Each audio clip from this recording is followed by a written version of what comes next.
Hello friends, this is अभिषेक।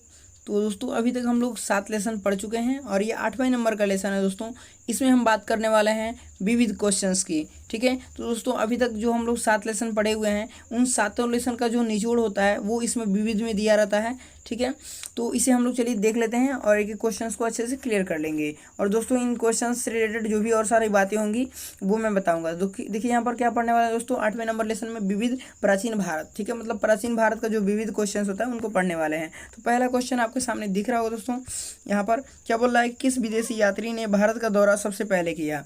तो कौन सा विदेशी यात्री था जिसने भारत का दौरा सबसे पहले किया था? दोस्तों आप लोग नाम सुने होंगे, मेगास्थनीज ने क्या किया, भारत की जानकारी दी। ठीक है, तो भारत की खोज जानते होंगे, कोलंबस वगैरह सुनते हैं आप लोग, तो खोज नहीं किया गया था, भारत तो पहले से पड़ा हुआ था। ठीक है, भारत की जानकारी जिसने भी दी थी, भारत की जानकारी, तो सबसे पहले भारत की जानकारी मेगास्थनीज ने दी थी। ठीक है ना, दौरा इनका पूरा घूम करके पूरा इनका दौरा यही किए थे मेगास्थनीज। समझ में आ गया? अब चलिए, अब यहाँ क्या बोला, सेकेंड क्वेश्चन कर रहा है, प्राचीन भारत में निम्न में से कौन सा विद्या अध्ययन का केंद्र नहीं था? तो आप लोग सुने होंगे इसमें से दोस्तों, सभी का नाम पहले से देखिए। तक्षशिला जो था वो एक विद्या का केंद्र था, विक्रमशिला भी विद्या का केंद्र था, नालंदा जो है कि नालंदा विश्वविद्यालय जो था वो भी विद्या केंद्र था। लेकिन कौशाम्बी, जो कौशाम्बी है दोस्तों, एक जगह है, आप लोग सुने होंगे, जानते होंगे सभी लोग, कौशाम्बी एक जगह का नाम है। ठीक है ना, तो ये एक विद्या का केंद्र नहीं था। अब क्या बोला, तीसरा क्वेश्चन कह रहा है, शून्य की खोज किसने की? तो दोस्तों शून्य की खोज यहाँ पे मैं कई बार आप लोगों को इसके पहले वाले क्लासों में कई बार डिस्कस किया हुआ हूँ। शून्य की खोज करता किसने माना जाता है? तो आर्यभट्ट को माना जाता है। ठीक है, तो इसको आप लोग जानते भी होंगे, आर्यभट्ट को सूर्य का नहीं यार, शून्य का खोज करता भी माना जाता है। चौथा क्वेश्चन देखिए दोस्तों, यहाँ पर दिया हुआ, इसे थोड़ा समझने की कोशिश कीजिएगा। कह रहा कि महापाषाण संस्कृति, ठीक है, महापाषाण जो संस्कृति थी 1500 ईसा पूर्व से लेकर के 1000 ईसा पूर्व तक, ठीक है, उस संस्कृति में हमें जो है कि दक्षिण भारत के उस ऐतिहासिक युग से परिचित कराती है जब पाषाण काल युग में जो है पाषाण काल में उपयोग में लाए जाते थे। पाषाण काल में क्या चीज़ उपयोग में लाए जाते थे उस समय की परिचय कराती है। पूछ रहा है कि जो महापाषाण संस्कृति है वे हमें जो पाषाण काल में क्या उपयोग होता था उसकी हमें मतलब परिचित कराती है। दोस्तों यहाँ पे आप लोग को ऑप्शन दिख रहा होगा, उन ऑप्शन से आपको समझ में आ जाएगा क्या होगा। ठीक है, तो इसका जो राइट आंसर होगा दोस्तों वो क्या हो जाएगा, सी नंबर, मतलब बड़े पत्थरों से घेरी गई समाधियाँ, ठीक है, या कब्रों से परिचित कराती है। उस समय उपयोग में लाए जाते थे, बड़े बड़े पत्थरों से जो है घेरी गई समाधियों का कब्र देखने को मिलता है। उस समय को जो है कि हमें क्या करता है, महापाषाण संस्कृति हमें परिचित कराता है, मतलब 1500 से 1000 वाली जो टाइमिंग थी वो। ठीक है, समझ गए आप लोग? चलिए आगे देख लेते हैं, आगे क्या बोल रहा, किस पुस्तक का जो है कि 15 भारतीय और 40 विदेशी भाषाओं में अनुवाद किया गया? अब कौन सा है दोस्तों? हितोपदेश है कि पंचतंत्र है, क्या विज्ञान शाकुंतलम है कि कथा सरित सागर है? तो दोस्तों आप लोग सुने होंगे, नाम बहुत प्रसिद्ध है दोस्तों। ठीक है, क्या है कि बहुत ही फेमस है ये, क्या, पंचतंत्र। ठीक है, पंचतंत्र जो है वो क्या है कि 14 भारतीय और 40 विदेशी भाषाओं में इसे अनुवाद किया गया है, पंचतंत्र। ठीक है, तो आप लोग जानते होंगे, सुने होंगे बहुत सारा नाम इसका पंचतंत्र के बारे में। चलिए अब क्या दे रहा है, करा है न्यूमिस्मेटिक्स। ठीक है, न्यूमिस्मेटिक्स क्या है? अब दोस्तों न्यूमिस्मेटिक्स जो होता है दोस्तों वो क्या, किससे संबंधित है? यहाँ पर जो है कि प्राचीन पांडुलिपियों के अध्ययन संबंधित है, कि सिक्कों व धातुओं से संबंधित है, या जो है कि तालपत्रों से संबंधित है, कि ताम्र पत्रों से संबंधित है? तो दोस्तों आप लोग अगर बीए में या फिर जैसे भी कहीं ना कहीं पढ़े होंगे आप लोग, जैसे कि स्पेशली जब हम लोग बीए करते हैं तो बीए में हमें इसकी जानकारी मिलती है, अगर हिस्ट्री पढ़े हो तो। ठीक है, एंशिएंट हिस्ट्री अगर पढ़ते हैं तो उसमें एकदम पूरी एकदम स्पेशली है। ठीक है, क्या, सिक्कों का अध्ययन। ठीक है, 3rd ईयर में जब आदमी जाता है तो क्या मिलता है कि सिक्कों का अध्ययन के बारे में जानकारी मिलता है, पूरा का पूरा हमें पढ़ना होता है, उसे ही न्यूमिस्मेटिक्स कहते हैं। ओके, चलिए आगे कह रहा है क्या, हितोपदेश के लेखक कौन है? अब हितोपदेश जो रचना है दोस्तों उसके रचनाकार कौन है? तो इसका जो राइट आंसर होगा वो क्या होगा, सी नंबर हो जाएगा, क्या, नारायण पंडित। नारायण पंडित जो है वो क्या है, हितोपदेश के रचनाकार है, नारायण पंडित। चलिए अब कह रहा है नाट्य शास्त्र के रचनाकार जो है कि किसने की? नाट्य शास्त्र की रचना किसने की? अब नाट्य शास्त्र की रचना किसने की? यहाँ हितोपदेश था, हितोपदेश नारायण पंडित थे। ठीक है, अब यहाँ पे नाट्य शास्त्र दे दिया, तो नाट्य शास्त्र के जो लेखक हो जाएंगे वो क्या हो जाएंगे, भरत मुनि हो जाएंगे। नाट्य शास्त्र भरत मुनि, जो भरत मुनि थे वो मुनि थे तो भाई नाटक करते थे। ठीक है ना, भरत मुनि थे वो क्या करते थे, नाटक करते थे। भरत मुनि क्या हो जाएगा, नाट्य शास्त्र। समझ में आ गया? तो ऐसे याद रखने के लिए माइंड पे मत लीजिएगा इसे, कहीं ऐसा हो कि आप लोग प्रेमी हो भरत मुनि के और मैं ऐसा बोल रहा हूँ तो आप लोग बमक जाएँ, ऐसा मत करना भाई, मत बमकना। बमकना होगा ना तो धीरे से अगल बगल पेट्रोल छिड़क के बमक देना, ठीक है ना। ठीक है, मैट भी मत लीजिएगा, थोड़ा मस्ती चलता है यार।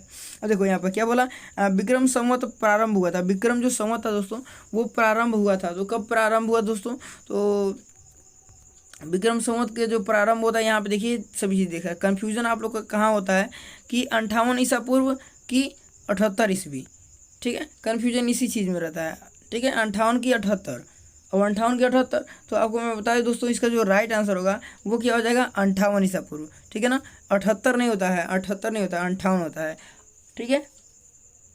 इसका राइट आंसर क्या, 78 58 ईसा पूर्व, 78 नहीं 58 ईसा पूर्व।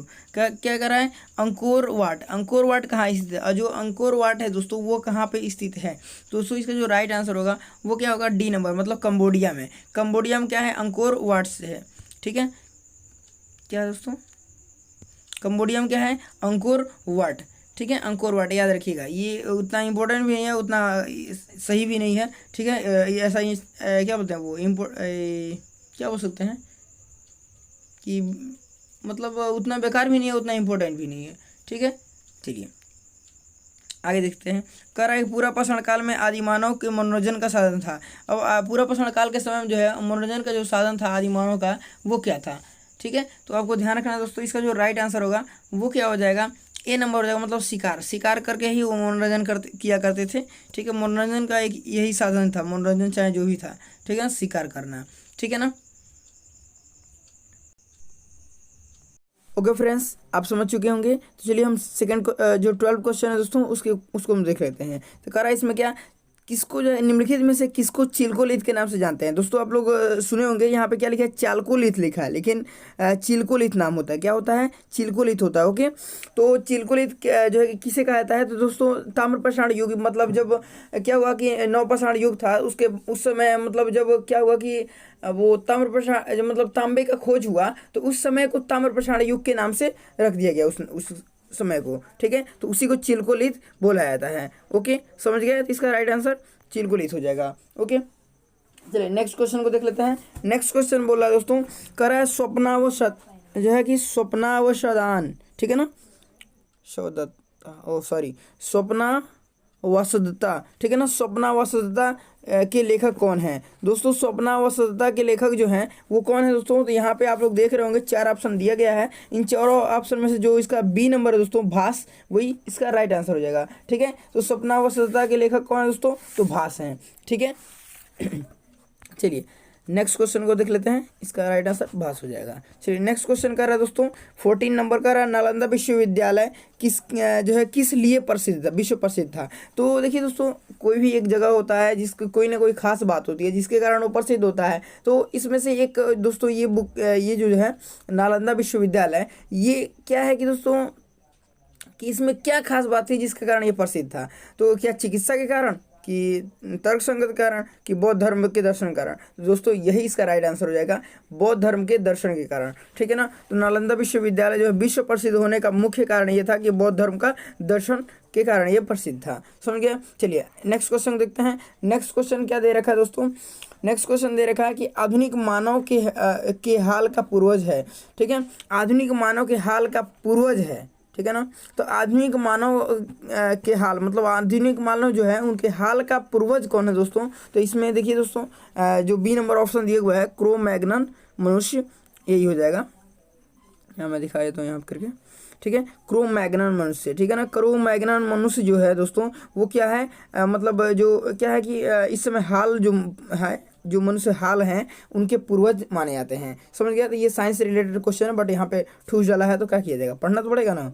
चलिए आगे देखिए, आगे कह रहा है ईसा की प्रारंभिक जो सदियों में भारत व रोम के बीच में जो है घनिष्ठ व्यापारिक संबंध की सूचनाएं किस जो है पूरा स्थल की खुदाई किससे प्राप्त होता है। तो इसमें से कौन सा ऐसा जगह है जिसकी खुदाई हुई, जब खुदाई की गई उसके बाद से हमें पता चलता है कि यहाँ पर जो है क्या है कि मतलब यहाँ से कि भारत से और रोम से जो है कि संबंध था। तो कहाँ से पता चलता है दोस्तों? तो आप लोग यहाँ पे सुने होंगे जो अरिकमेंडू जो जगह था दोस्तों, उसकी खुदाई हुई तो वहाँ से सिक्का निकला था। ठीक है, जो रोम का सिक्का होता है वो रोम का सिक्का पाया गया था, जिससे कि हमें पता चल जाता है कि यहाँ पे क्या हुआ कि यहाँ से मतलब भारत से और रोम से जो है कि व्यापारिक संबंध हुआ करता था। समझ में आ गया? चलिए आगे देखते हैं। आगे कह रहा है दोस्तों आधुनिक देवनागरी लिपि। देखिए जो आधुनिक देवनागरी लिपि है दोस्तों, उसको पूछ रहा है कि आधुनिक जो देवनागरी लिपि है उसकी जो कि प्राचीनतम रूप क्या है। तो दोस्तों ब्राह्मी लिपि जो है उसकी प्राचीनतम रूप है। ठीक है ना, ब्राह्मी लिपि उसकी प्राचीनतम रूप है। समझ में आ रहा है? चलिए आगे देखते हैं। आगे कह रहा है दोस्तों कि मानव द्वारा सर्वप्रथम प्रयुक्त अनाज था। मानव द्वारा सर्वप्रथम प्रयुक्त अनाज कौन सा था? तो दोस्तों यहाँ पे देखिए बी नंबर ऑप्शन आप लोग देख रहे होंगे। सबसे पहले गेहूं और जौ। ठीक है ना, गेहूं और जौ पाया गया था। तो दोस्तों मैं आपको बता दूं जौ जो है वो ईरान से पाया गया था और गेहूं जो है वो पाकिस्तान का जो क्या है यार क्या बोलते हैं, मेहरगढ़। ठीक है, मेहरगढ़ जगह है। इन जगहों से जो है कि जो है गेहूं का साक्ष्य पाया गया। इन जगह पर गेहूं का साक्ष्य पाया गया। तो दोस्तों पाकिस्तान में जो है कि मेहरगढ़ है, वहाँ से गेहूं पाया गया और ईरान से जौ पाया गया। ये सब जितनी भी बातें हैं दोस्तों एकदम पूरा डीपली जो है एकदम अध्ययन आप करना अगर चाहते हैं, ठीक है, तो आप जो है कि जीरो से जो हीरो बैच एक आप लोग प्लेलिस्ट होगा, उस प्लेलिस्ट को जाकर ज्वाइन कर सकते हैं। उसमें मैं पूरा का पूरा एकदम डीपली आप लोगों को पूरा हर चीज़ें में एकदम मतलब जीरो से मतलब आपको कुछ नहीं मालूम होगा ना हिस्ट्री में, तो आप एकदम जो है कि अच्छे जीनियस बन जाएंगे। ठीक है, ऐसे लेवल्स की मैं पूरा एकदम निचोड़ को उसको मैं बता रहा हूँ वहाँ पर, तो आप लोग से ज्वाइन कर सकते हैं। ठीक है, तो अगर चाहते हैं डीपली पढ़ना तो वहाँ पढ़ सकते हैं, और यहाँ पर तो है ही। ठीक है, और ये देखिए यहाँ पर इसका आंसर समझ में आ गया। चलिए आगे देखते हैं। 20 नंबर क्वेश्चन देखिए दोस्तों, यहाँ पे क्या दिया है कि मिलान करने के लिए बोला है कौन सा जोड़ा सुमेलित नहीं है। तो इसमें से कौन सा सुमेलित नहीं है दोस्तों? तो देखिए कि रविकृति, देखिए क्या दिया हुआ है कि ये रविकृति एक क्या है कवि हैं और किसके दरबार में रहते थे, ऐसा पूछा है, दिया हुआ है यहाँ पर। तो रविकृति पुलकेशिन द्वितीय के दरबार में रहते थे, ये एकदम सही बात है। भवभूति जो है कन्नौज के यशोवर्मन के दरबार में रहते थे, ये भी सही बात है। जो दंडी है वो नरसिंह के दरबार में रहते थे, ये भी सही बात है। बट एक जो है ये सी नंबर ना,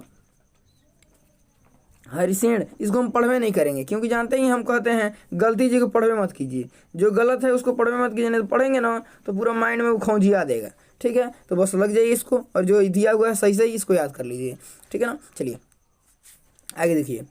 आगे क्या हो जाएगा दोस्तों, जो है काव्य शैली का जो है प्राचीनतम नमूना जो है क्या बोल रहा है, किसके अभिलेख में मिलता है।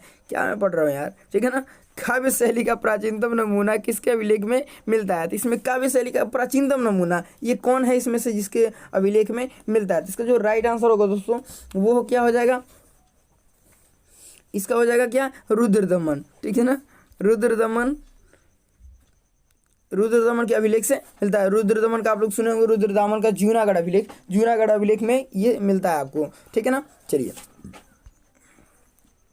यहाँ पर क्या बोल रहा है, निम्नलिखित में कौन सा बंदरगाह जो है कि पांडुके नाम से जो है कि दी पेरिपल्स ऑफ द इरेथियन सी, लाल सागर का भ्रमण। इसका मतलब क्या होता है, लाल सागर का भ्रमण, कि अज्ञातनामा लेखक को ज्ञात था। ठीक है, तो इसमें जो है किसको ज्ञात था ये जगह। ठीक है, तो यहाँ पे देखिए ये जगह किसको ज्ञात था। तो ये दोस्तों यहाँ पे मैं बता दूँ आपको कि जो अरिकमेंडू जो जगह है ना दोस्तों, ये अरिकमेंडू वो जगह उसे ज्ञात था। ठीक है ना, चलिए आगे बोल रहा क्या, ताम्रशम या ताम्रपाषाण काल, जिसे हम चालकोलिथ यहाँ दे रहा है, लेकिन चालकोलिथिक दे रहा है, बट चिल्कोलिथ होता है। ठीक है, सिंपली चिल्कोलिथ होता है।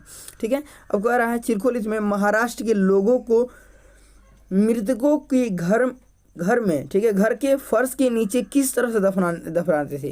तो दोस्तों मैं बता दूं आपको, जैसे क्या होता था, आप लोग सुने होंगे नाम, मूवी एक मैं बहुत छोटा था तो सुना हूँ नाम, बट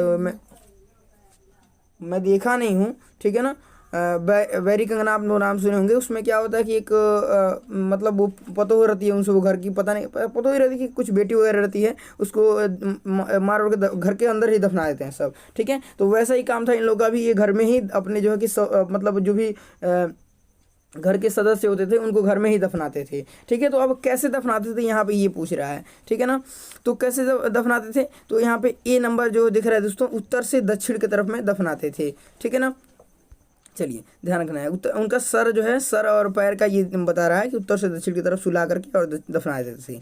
ठीक है, अब देखिए यहाँ बोला क्या, भीमबेटका। जो भीमबेटका जो जगह है दोस्तों, वो हमारा मध्य प्रदेश में है। मध्य प्रदेश में भीमबेटका है, रायसेन जिला है एक वहीं पर। ठीक है, ये किस लिए प्रसिद्ध है पूछ रहा है दोस्तों। मैं बता दूं आपको कि ये जो है गुफाओं के शैल चित्र के लिए, मतलब ये चित्रकारी के लिए है, तो गुफाओं की शैल चित्रकारी के लिए। ठीक है ना, गुफाओं की शैल चित्रकारी के लिए ये प्रसिद्ध है। Okay, are you getting. चलिए आगे बढ़ते हैं, समझते रहिए दोस्तों अच्छे से। मैं इससे रिलेटेड जो भी और सारे बातें हैं ना, मैं वो भी बता रहा हूँ, तो वो भी आप लोग केयर करते रहिएगा, क्योंकि यहाँ से बहुत सारे क्वेश्चन आपको तैयार होने वाले हैं। ठीक है ना, चलिए अब करा सुमेलित कीजिए। सुमेलित करने के लिए बोला दोस्तों, तो अब ये देखिए, ये जो जगह दिया है कि ये जगह कहाँ कहाँ है, सुमेलित करना है दोस्तों। मैं आपको बता देता हूँ पूरा का पूरा। जो रामेश्वरम है दोस्तों, रामेश्वरम तमिलनाडु में है। ओ सॉरी, कहाँ मिल गया यार। ठीक है, रामेश्वरम तमिलनाडु में है, द्वारका जो है गुजरात में है। ठीक है, द्वारका गुजरात में। और जो सारनाथ है दोस्तों, सारनाथ वो उत्तर प्रदेश में है। ठीक है, और जो महाकाल मंदिर है वो मध्य प्रदेश में है। ठीक है ना, तो इसे आप लोग समझ गए कैसे कैसे मिलाना है, तो ऐसे इसे याद कर लीजिएगा। समझ में आ रहा है। चलिए आगे देखते हैं। इसका ऑप्शन की बात करें तो ऑप्शन क्या हो रहा है, देखते हैं। हाँ, ये वाला हो जाएगा ऑप्शन नंबर ए, इसका राइट आंसर हो जाएगा। समझ में आया ना। चलिए आगे देखते हैं। आगे कह रहा है क्या, भारतवर्ष के लिए जो है इंडिया, मतलब हमारे जो भारतवर्ष है, हम क्या बोलते हैं, भारत बोलते हैं ना, इसको सबसे पहले इंडिया शब्द का प्रयोग किसी ने तो किया होगा ना, इंडिया बोला होगा। तो इंडिया किसने बोला, ऐसा पूछ रहा है। तो दोस्तों आप लोग सबका नाम सुने होंगे क्या, मेगास्थनीज का, जो है कि हेरोडोटस का, क्या है ये, स्ट्रेबो और एरियन, सबका नाम सुने होंगे। लेकिन आप लोग जानते भी होंगे कि इतिहासकार किसे कहता है, मतलब इतिहास के पिता किसे कहता है, जो होगा वही तो कहा होगा ना, वही कहा होगा मतलब इसको इंडिया वगैरह कुछ भी। तो ऐसे ही जो है कि मैं जो हेरोडोटस हैं, जिन्हें इतिहास का फादर कहा जाता है, फादर ऑफ हिस्ट्री, हिस्टोरिका या हिस्ट्री, तो वही जो है क्या करते हैं दोस्तों, हेरोडोटस उन्हें कहा जाता है। ठीक है ना, चलिए समझ गए। चलिए आगे देखते हैं। ठीक है ना, देखिए आगे क्या बोल रहा है, निम्नलिखित में से जो है, निम्नलिखित में से कौन सा जो है नवीनतम समझा जाता है। तो इसमें से नवीनतम कौन समझा जाता है दोस्तों, देखिए क्या है कि जो अभी ऊपर हम लोग बात किए थे। ठीक है, क्या क्रोमैग्नन मानव, क्रोमैग्नन जो मानव होता है वो क्या माना जाता है दोस्तों, नवीनतम माना जाता है। ठीक है, तो इसे ध्यान रखना आपको। चलिए आगे देखते हैं। ओके फ्रेंड्स, क्या हो जाएगा यहाँ पर, ये जो 28 नंबर दिया है, 28 नंबर अब पूछ रहा है दोस्तों, कह रहा है कि इतिहास के पिता, ये समझ में, ऊपर वाला क्वेश्चन समझ में आ रहा है, क्रोमैग्नन जो था वो क्या न्यूनतम नवीनतम था। ठीक है, अब देखिए यहाँ पर क्या बोल रहा है, इतिहास का पिता। अब इतिहास का पिता मैंने अभी ऊपर बताया भाई कि फादर ऑफ क्या है, फादर ऑफ हिस्ट्री किसे कहा जाता है दोस्तों, हेरोडोटस को फादर ऑफ हिस्ट्री कहा जाता है, जिस क्या जन्मदाता माना जाता है हिस्ट्री का। ठीक है ना, हेरोडोटस को। ओके, समझ गए आप लोग। चलिए आगे देखते हैं। आगे कह रहा है प्राचीन नगर जो तक्षशिला, मतलब जो प्राचीन नगर तक्षशिला थी वो किन के बीच में थी, किन नदियों के बीच में थी, यहाँ पे देना चाहिए बट नदियों नहीं दिया है, किस जो है किसके बीच में थी ऐसा बोल दिया। तो दोस्तों यहाँ पर सिंधु और झेलम नदी जो क्या है, हमारा तक्षशिला है। आपको मैप के माध्यम से मैं समझा देता, अगर मैप यहाँ पे बनाने की जो होती व्यवस्था, तो लेकिन अभी देखिए दोस्तों, मैं आपको बता दूं कि आप लोग वो, मैं बता रहा हूँ ना, कई बार आप लोग कह चुका कि आप लोग वो ज्वाइन कर लीजिए, वहाँ पे जो है एकदम डीपली पता चल जाएगा। यहाँ पे ज़्यादा सब कुछ बताने, मतलब पूरा बताएंगे थोड़ा ज़्यादा टाइम में लग जाएगा। ठीक है, तो वहाँ पे ज़्यादा से ज़्यादा 20 मिनट 25 मिनट का वीडियो होता है, उसमें बहुत सारी जानकारी रहती है, तो आप लोग उसे जा करके देख सकते हैं, उसे ज्वाइन कर सकते हैं। एक बार जाके एक वीडियो देखिए, आपको क्या समझ में आता है, कैसा लगता है, फिर आप लोग कमेंट करके जरूर बताइएगा। चलिए अभी यहाँ देखते हैं, ये क्या है, सिंधु और झेलम नदी के बीच में था। ठीक है ना दोस्तों, सिंधु और झेलम नदी के बीच में ये तक्षशिला जो जगह है वो था। ठीक है, जो एक शिक्षा का केंद्र भी माना जाता था। ठीक है ना, अब कह रहा है कि निम्नलिखित अंग्रेजों में से कौन था जिसने जो है सर्वप्रथम भगवत गीता को अंग्रेजी में अनुवाद किया। अब ऐसा, अब इन चारों लोगों में से कौन ऐसा था ना जिसने भगवत गीता का जो है कि अंग्रेजी जो क्या किया, भगवत गीता को अंग्रेजी में जो है कि अनुवाद किया। ठीक है, तो आप लोग नाम सुने होंगे यहाँ पर, चार्ल्स क्या हो ना भाई यार, विलियम जोन्स है कि चार्ल्स क्या है, सर ये लग रहा है मेरे को,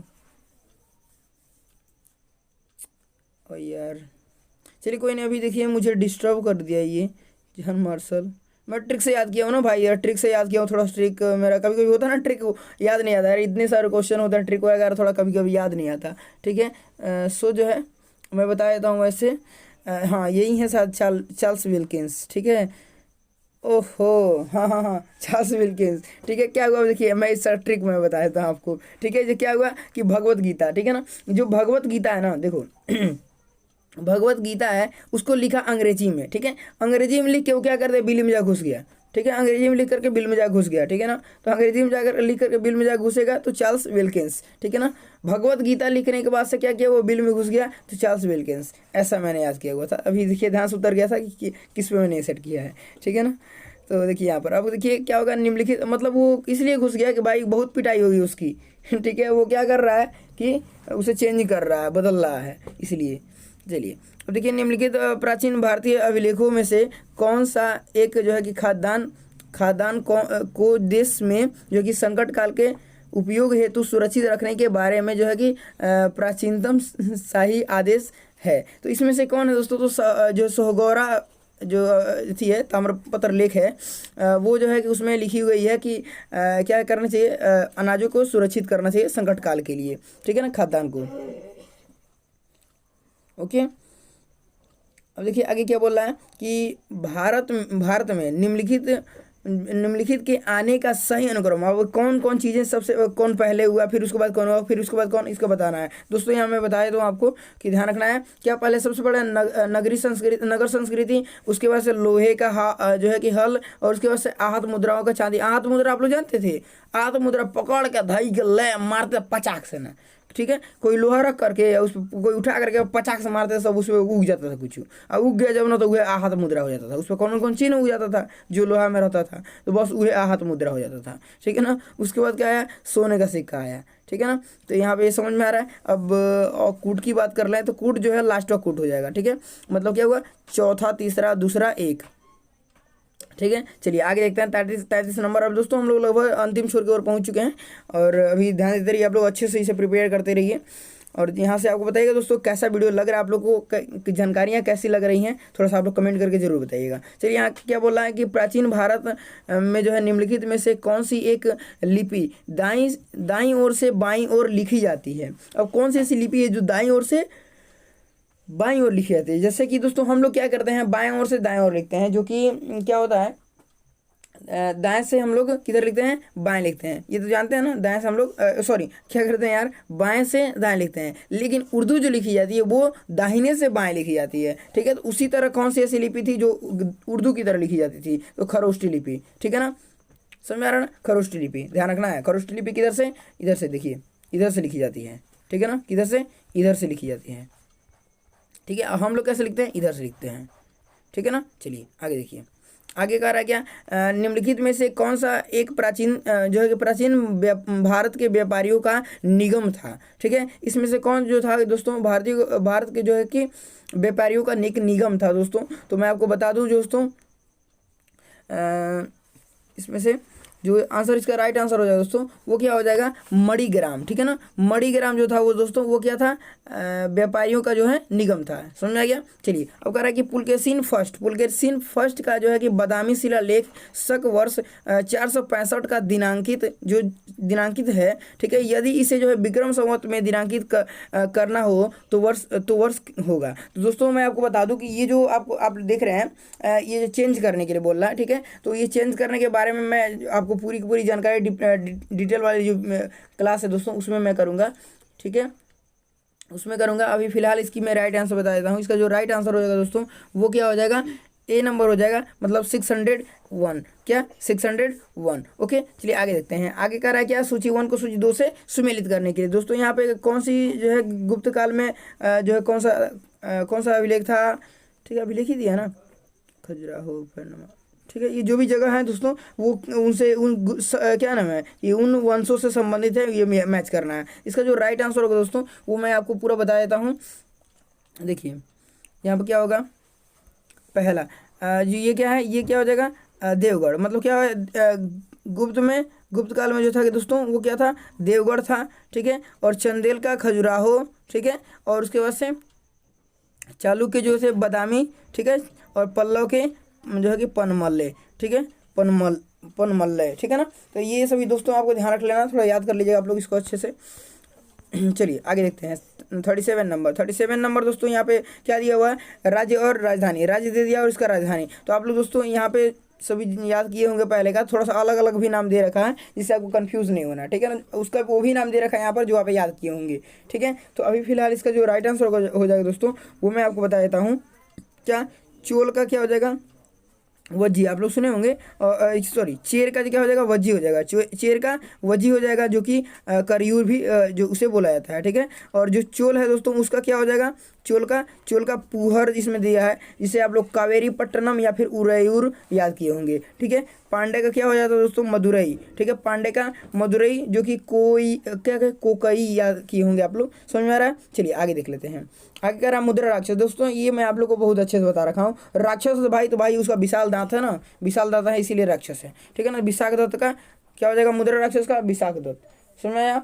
चलो आगे देखते हैं। आगे कह रहा है कि बौद्ध, जैन एवं ब्राह्मण धर्मों में, मतलब ये देखिए क्या है कि धर्म है ना, बौद्ध धर्म, जैन धर्म और ब्राह्मण धर्म, इन तीनों धर्म जो है कि धर्मों में कौन सी ऐसी धारणा थी जो तीनों धर्मों से मैच करती थी, ठीक है। तो एक कर्मवाद का धारणा थी दोस्तों, ये जो ए नंबर पे दे रखा है, कर्मवाद की धारणा, यही एक ऐसी धारणा थी जो कि तीनों में वर्क करती थी, तीनों में जो है कि मानी जाती थी। अब कह रहा है कि बिहार महान धार्मिक केंद्र था। अब बिहार जो महान है दोस्तों, वो धार्मिक केंद्र था, तो किसका धार्मिक केंद्र था दोस्तों, मैं आपको बता भी चुका कई बार। इसको आप लोग अगर दिमाग हो, अगर आपको दिमाग चल रहा हो कि इसमें से कौन सा ऑप्शन सही होगा, तो वीडियो को पॉज कीजिए और तुरंत जाकर कमेंट कीजिए। ओके दोस्तों, देखते हैं कितने लोग कमेंट आया रहता है, ठीक है ना। चलिए इसका जो राइट आंसर हो मैं बता देता हूँ। इसका राइट आंसर क्या हो जाएगा, डी नंबर हो जाएगा। अरे यार, इनमें से सभी मैं बताता हूँ ना कि जब इनमें से सभी आया तो एकदम आंख बंद कर टप्पा मार देना, टक्क देना, ठीक है ना। अभी देखो यहाँ पर कभी कभार होता है कि जो नहीं होता, ठीक है, जैसा कि ऊपर क्वेश्चन एक बताया थे हम आपको, ठीक है ना। अभी देखो यहाँ पर कौन सा सुमेलित नहीं है, वो कौन सा इसमें से सुमेलित नहीं है। तो दोस्तों जो है क्या है यहाँ पर, हिंदू धर्म से गीता संबंधित है, बौद्ध धर्म से धम्मपद संबंधित है, मुस्लिम धर्म से कुरान संबंधित है, ठीक है। और जो जैन धर्म है ना, इससे बाइबिल संबंधित नहीं है भाई, ठीक है। किससे संबंधित, बाइबिल किसका नहीं होता है, बाइबिल किसका होता है, तो ईसाइयों का बाइबिल होता है, ठीक है ना। चलिए ध्यान रखना आपको। चलिए यहाँ पे क्या दे रखा है, निम्नलिखित जो है युग्मों में कौन सा एक सुमेलित नहीं है। अब इसमें से कौन सा सुमेलित नहीं है, फिर वही बोल दिया। तो यहाँ पे देखिए दोस्तों, मुद्रा राक्षस विशाख दत्त का होता है, ठीक है, विशाख दत्त का, ठीक है। आप लोग जानते होंगे मुद्रा राक्षस मतलब राक्षस है भाई इसमें, तो राक्षस कैसा, विशाल दांत वाला। मालविकाग्नि मतलब किसी माल को ले अगर कोई माल आप खरीद कर लाए और लाए आगे में डाल दिया, आगे में डालेंगे तो क्या होगा, आगे में डालेंगे तो आग लगेगा, जल राख काला हो जाएगा, ठीक है ना। तो कालिदास का, ठीक है। अब देखिए सौंदर्यानंद, तो जो सौंदर्यानंद है दोस्तों, वो ध्यान रखना आपको। क्या एक घोड़ा होता है, वो क्या होता है, सौंदर्य मतलब सौंदर्यपूर्ण होता, सुंदर होता तभी तो वो अच्छा लगता है सबको, ठीक है। घोड़ा देखिए, जो मतलब कोई घोड़ा पाल थी करता होगा, वो घोड़े से प्यार करता है। तो आप लोग जानते हैं अश्व यहाँ मतलब घोड़ा होता है, ठीक है। तो यहाँ क्या सौंदर्यानंद जो है कि अश्व को, ठीक है। और एक यहीं पे है कर्पूर मंजरी, ठीक है, कर्पूर मंजरी हर्ष का नहीं है, ठीक है ना, ये ऑप्शन गलत है आपका, ठीक है। चलिए आगे देख लेते हैं। आगे कह रहा है मानव द्वारा सर्वप्रथम प्रयुक्त धातु था। तो मानव द्वारा सर्वप्रथम प्रयुक्त धातु कौन सा था दोस्तों, तो इसका जो राइट आंसर हो जाएगा वो क्या हो जाएगा, तांबा। देखिए यहाँ पे पूरा ऑप्शन भी नहीं दिख रहा है, क्या हो जाएगा दोस्तों, तांबा हो जाएगा। ओके चलिए, ये तांबा हो जाएगा। ओके, अब देखिए, अब यहाँ क्या बोल रहा है, प्राचीनतम भारत में हुई वैज्ञानिक प्रगति के संदर्भ में कौन से कथन सही हैं। तो इसमें से कौन सा कथन सही है दोस्तों, इसका जो राइट आंसर हो जाएगा दोस्तों, वो मैं बता दूं आपको कि इनमें से ये थोड़ा सा आप लोग पढ़ लीजिए खुद दोस्तों।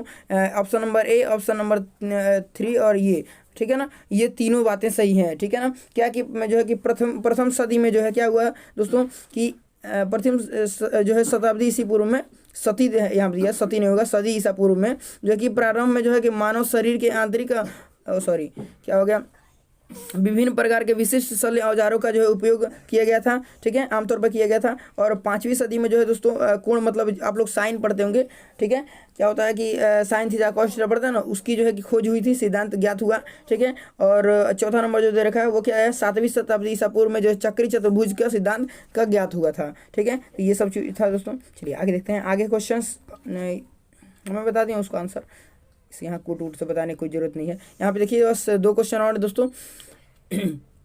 चलिए इसे देख लेते हैं। कह रहा है कि प्राचीन भारत के योद्धे कौन थे, जो प्राचीन भारत के योद्धे थे दोस्तों वो कौन थे दोस्तों। तो इसका जो राइट आंसर होगा दोस्तों वो क्या हो जाएगा, आपका सी नंबर हो जाएगा। एक क्या है, गणतांत्रिक जनजाति, ठीक है। एक गणतांत्रिक जनजाति का मतलब योद्धे कौन थे, एक गणतांत्रिक जनजाति थे योद्धे, ठीक है। अब क्या बोला, बोरोबुदुर, ठीक है। बोरोबुदुर किसकी स्थल थी, ठीक है दोस्तों। तो बोरोबुदुर जो थी दोस्तों वो किसका स्थल है, ऐसा पूछ दिया। तो दोस्तों आपको ध्यान रखना है क्या कि ये जो है दोस्तों वो क्या है कि जो जावा के 8वीं शताब्दी से पूर्व में निर्मित एक बृहत्तम स्तूप था। क्या था, एक स्तूप था, ठीक है ना। स्तूप आप लोग जानते होंगे। तो जावा के 8वीं शताब्दी से पूर्व में निर्मित एक स्तूप था, ये समझ में आ गया ना, क्या बोरोबुदुर, समझ में आ गया। तो आपको ये पूरा समझ में आ गया दोस्तों। और वीडियो आपको कैसा लगा दोस्तों, इसी तरह का जो है कि और भी आगे जो भी क्लासें होंगी दोस्तों इससे कुछ अधिक हम इंप्रूवमेंट करने की कोशिश करेंगे, क्योंकि आप लोग देख रहे होंगे स्टार्टिंग से अभी तक में बहुत कुछ चेंजिंग आ चुका है और आगे भी चल के और भी बहुत कुछ चेंजिंग आ जाएगा दोस्तों, ठीक है। क्योंकि मैं आप लोगों का कमेंट वगैरह देखता रहता हूँ और जैसे जैसे कमेंट की मांग आती है उस तरह के कमेंट्स को और अच्छे तरीके से मैं पूरा करता हूँ और अच्छे तरीके से इसे इम्प्लीमेंट करके आप लोग को सामने प्रस्तुत करता हूँ, ठीक है दोस्तों। तो अभी तो इसमें अभी बहुत कम जानकारी दी जा रही है। मैं कोशिश कर रहा हूँ एक एक शब्द की मैं तोड़ करके आप लोग को पूरा समझा के वीडियो डालूँ। वीडियो थोड़ी सी लेंथी होगी, वो पढ़ने वाले बच्चों के लिए होगी, ठीक है, फालतू बच्चों के लिए नहीं होने वाला, ठीक है। तो पढ़ने वाले बच्चों के लिए होने वाली, जो पढ़ने वाले बच्चे होते हैं वो थोड़ी जानकारी रखना जरूरी समझते हैं, ठीक है। तो चलिए दोस्तों अभी हम लोग इसको समाप्त करते हैं और मिलते हैं फिर अगले वीडियो के साथ में। थैंक्स।